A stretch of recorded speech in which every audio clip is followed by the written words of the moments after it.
Hi viewers, నిన్న మనం మాట్లాడుకున్నాం ఈ ఐశ్వర్య అండ్ ఈ తిరుమలరావు వీళ్ళిద్దరి యొక్క కామ కోరికలకి వీళ్ళ యొక్క మద పిచ్చికి అన్యాయంగా తేజస్విని చంపేశారు అని పోలీసు విచారణలో ఇంకో భారీ ట్విస్ట్.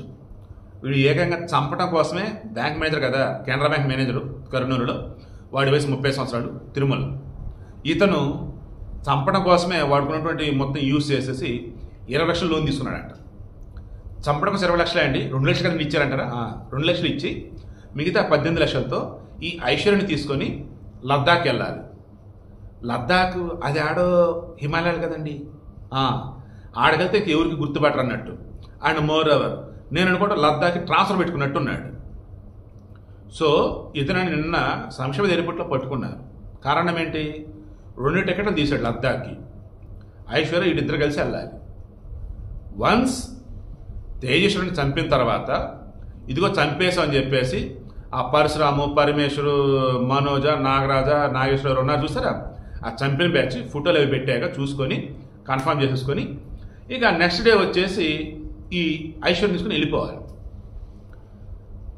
ఈ తేజస్వి కనిపించట్లా. ఐశ్వర్యలో భయం లేదు, ఆందోళన లేదు, దిగులు లేదు, ఏమి లేదు, ఫుల్ జోష్లో ఉంది. అండ్ ఊరి నుంచి బట్టలేవో తెప్పించుకుంటుంది, అక్కడికి వెళ్తాను ప్లాన్ వేసుకుంటుంది. అప్పుడు వెళ్ళి పోలీసులకు కంప్లైంట్ చేసేసారు. పోలీసులు విచారణ చేస్తున్న మూమెంట్లో తెలిసింది ఏంటిది, ఈ ఐశ్వర్య ఫోన్ నుంచి భారీగా వేగంగా 100ల్లో కాల్స్ వచ్చేసి తిరుమలకి వెళ్తే ఎప్పుడన్నా ఒక కాల్ మాత్రమే తేజస్వికి వెళ్ళారు. అండ్ వీళ్ళిద్దరి మధ్య గొడవలైంది. పెళ్లికి ముందు వచ్చేసి ఈమె వచ్చేసి వేరే వాళ్ళతో వెళ్ళిపోయింది. బట్ అతను నమ్మించింది. ఇంక నిన్న మొన్న మాట్లాడుకున్నది మొత్తం వాడు. విషయం ఏంటి అంటే నిన్న మాట్లాడినట్టు ఫస్ట్ చంపాల్సింది ఈ తిరుమల యొక్క భార్యని, బ్యాంక్ మేనేజర్ భార్యని చంపేసి ఐశ్వర్యతో ఉండాలనేది వాడి టార్గెట్. అది కూడా ఎలాగా, కర్నూలులో కాదు, ఐశ్వర్యని తీసుకుని లద్దాఖ్ వెళ్ళిపోవాలి. మరలా చెప్తాను చూడండి. 20 లక్షలు లోన్ అప్లై చేశాడు, వచ్చేసింది, అకౌంట్లో ఉంది. అందులో 2 లక్షలు సుపారీ ఇచ్చాడు. ఓకే, ఈలోపు ఈమెకి పెళ్లి కుదిరింది. ఇక్కడ మరలా ఇంకో ట్విస్ట్ చెప్పాలి నేను మీకు. 2 నెలల క్రితం నవీన్ అనే వ్యక్తి చనిపోయాడు. ఈ నవీన్ అనే వ్యక్తి ఎవరు? ఈ ఐశ్వర్య యొక్క అన్న, సుజాత యొక్క కొడుకు. సుజాతకి బ్యాంక్ మేనేజర్తో అక్రమ సంబంధం విషయం తెలిసింది. సరే తండ్రి లేడు, మరి అలా అనుకున్నాడు, మరి ఏమో తెలియదు. చెప్పండి కంప్రమ్ పడుతుంది, బట్ యాజ్ ఎ జర్నలిస్ట్ ఉన్న న్యూస్ చెప్పడానికి చెబుతున్నా. ఇదే మూమెంట్లో ఐశ్వర్య కూడా తల్లితో అక్రమ సంబంధం ఉండటం సంబంధం అని చెప్పి తెలిసిపోయింది. అప్పుడు తప్పు చేస్తున్నారు, కరెక్ట్ కాదు అని చెప్పి చాలాసార్లు చెప్తున్నాడట. ఆ మూమెంట్లోనే తేజస్వితో పెళ్లి కుదరటం, ఇంకేదంతా సెట్ అవుతునుకుని ఉన్నారు. సుజాత అదే అనుకుంది, నవీన్ అదే అనుకున్నాడు.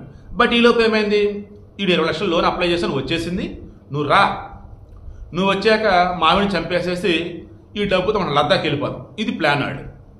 బట్ వెళ్ళింది. అప్పటికే ఈడు ఎదవని చెప్పి తెలుసుకున్నటువంటి తిరుమల భార్య వార్నింగ్ ఇచ్చి జాగ్రత్త పడింది. చంపడం కుదరలా. అప్పుడేమైంది, ఇంకా నువ్వు వెళ్ళు, తిరుమలకి ఏదో నచ్చ చెప్పు, తర్వాత ప్లాన్ ఏదైనా చేద్దామని చెప్పేసి అన్నాడు. అప్పటికే సుపారీ ఇచ్చేసినాడు కొంత.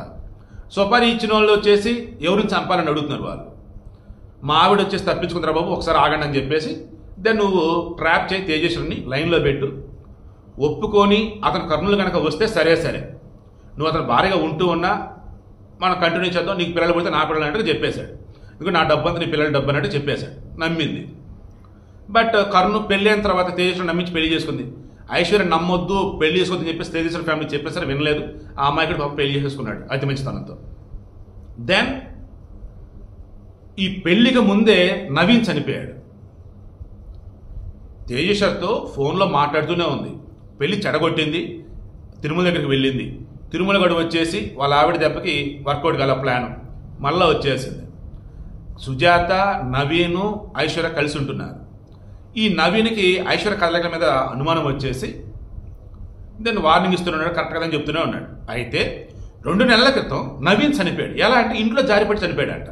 ఇప్పుడు ఇది పోలీసులు కొత్తగా కనుక్కున్నారు అండ్ ఇన్వెస్టిగేషన్ చేస్తున్నారు. ఎలా, తల్లి చెల్లి ఒకరితో అక్రమ సంబంధం పెడుతుందని చెప్పేసి తెలిసి వార్నింగ్ ఇస్తున్న మూమెంట్లో వాడిని చంపేసి ఉండొచ్చు. బయటకి విషయాలు తెలియదు కాబట్టి దాన్ని నార్మల్గా చనిపోయి చెప్పేసి అంచుకునేది చేసి ఉండొచ్చు. సో ఈ వేళ విచారణ ఇప్పుడు మొదలెట్టారు. అతను నిజంగానే చనిపోయాడా లేదా వీళ్ళు చంపేశారా, అడ్డు వస్తాడని చెప్పేసి ఇది తెలియాలి. ఇక తేజస్వి పెళ్లి అయిన తర్వాత కర్నూలు వెళ్దామంటే కుదరలేదు, ఇక్కడ ఉంది. ఇక తేజస్విని చంపాలి. ఇక అప్పుడు పక్కా ప్లాన్. ఇక తేజస్వి బైక్కి జీపీఎస్ ట్రాకర్ పెట్టి ఎప్పటికప్పుడు ఎవరైతే సంపద అనుకుంటున్నారో వాళ్ళకి ఇన్ఫర్మేషన్ ఇస్తూనే ఉంది, ఎప్పటికప్పుడు ఫోన్లో తిరుమల చెప్తూనే ఉంది. బట్ 5 సార్లు ప్లాన్ ఫెయిల్ అయింది. ఇక 6వ సారి అన్నప్పుడు మన జూన్ 17వ తారీఖున తీసుకొని సర్వే చేయాలి రా అని చెప్పి పట్టుకెళ్ళిపోయి దారుణంగా కారులోనే చంపేశారు. ఇక ఆ తర్వాత పాండ్యం దగ్గర అడవిలో తీసుకెళ్ళి వదిలేశారు.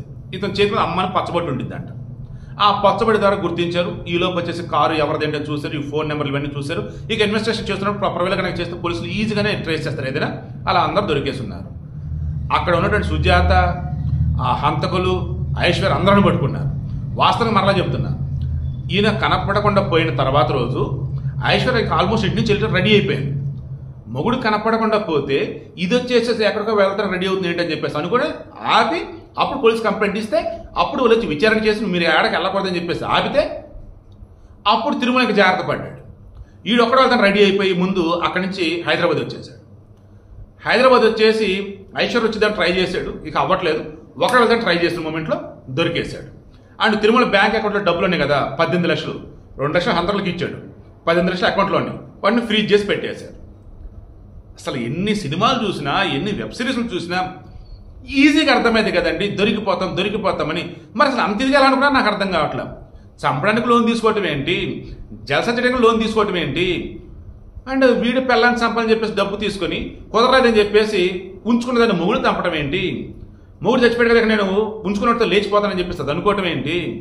అసలు ఎంత ఫూలిష్గా ఎలా ఉన్నారు నాకు అర్థం కావట్లేదు. సరే, ఈ ఐశ్వర్య వచ్చి తక్కువ చదువుకుంది, 10వ తరగతి చదువుకుంది.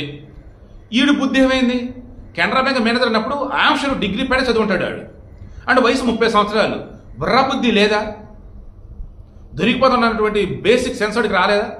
అదే చూసి కామా, నా తురాను, నా సిగ్గు, నా లజ్జాన్ని బుర్ర పనిచేయదు, వాయువారసలు ఉండు, నీతి జాతి ఉండదు, అన్నీ మర్చిపోతారన్నమాట. ఇంత ఘోరంగా అసలు ఎలాగా? ఆల్మోస్ట్ కేసులు అందరూ దొరికేశారు. తిరుమల వాడిని వచ్చేసి హైదరాబాద్ సంక్షోభ ఎయిర్పోర్ట్లో అదుపులోకి తీసుకున్నారు. అండ్ వాడి బ్యాంక్ కూడా ఫ్రీజ్ చేసేసారు. అండ్ ఐశ్వర్య దొరికేసింది, ఐశ్వర్య అమ్మ దొరికేసింది, హంతకులు దొరికేస్తున్నారు, కార్ డ్రైవర్ మొత్తం దొరికేశారు. ఇక ఇక్కడ తెలియాల్సింది ఏంటిది, ఈ నవీన్ సుజాత కొడుకు ఐశ్వర్య అన్న నిజంగా చనిపోయాడా, వీళ్ళు చనిపోయారు, అది తెలియాలి. మీరు చెప్పండి, నాకెందుకు తేడా కొడుతుందండి. అమ్మ కూతురు కలిపి పాపం అతను చనిపోయారని నాకు అనిపిస్తుంది. నిజంగా మగోడు కామ కోరికలు అన్నా కానీ కొంచెం భరించవచ్చేమో కానీ నేను అలానే ఎవరైనా సపోర్ట్ చేయట్లేదు బాబు, ఓకేనా. అంటే మగోడు వాటి కామ కోరికల కోసం ఏదైనా చేద్దాం అనుకున్నప్పుడు కొన్నిసార్లు ఆలోచిస్తారట. బట్ ఆడవాళ్ళు వాళ్ళ కామ కోరికలు తీర్చుకోవాలనుకున్నప్పుడు పక్కా స్కెచ్లు, పక్కా ప్లానింగ్లు అనుకొని ఎప్పుడు మనం ఏం చేయలేడు అన్నట్టు వాళ్ళు అనుకుంటారట. బట్ చివరికి ఏమైంది, ఈజీగా దొరికిపోతారు. ఇక్కడ దొరికింది కూడా అదే. బట్ నేను మరలా చెప్తాను, గుర్తుంచుకోండి, భార్య భర్త ఇదే జీవితం. లేనిపోయిన అక్రమ సంబంధాలు, లేనిపోయిన పనికిపోయిన రిలేషన్స్ దయచేసి వద్దు. ఎక్కడన్నా ఏదైనా ఉంటే ఎక్కడ దూరం వెళ్ళిపోయింది అంతే తప్ప అక్కడే ఉండి చంపటాలు, చేయటాలు, స్కెచ్లు గిచ్చులు ఎందుకు చెప్పండి అవన్నీ. Please be practical. మొత్తం దొరికేశారు. అండ్ ఆ నవీన్ని చంపారా, ఒరిజినల్గానే చనిపోయాడా, ఇది ఒకటే తెలియాలి.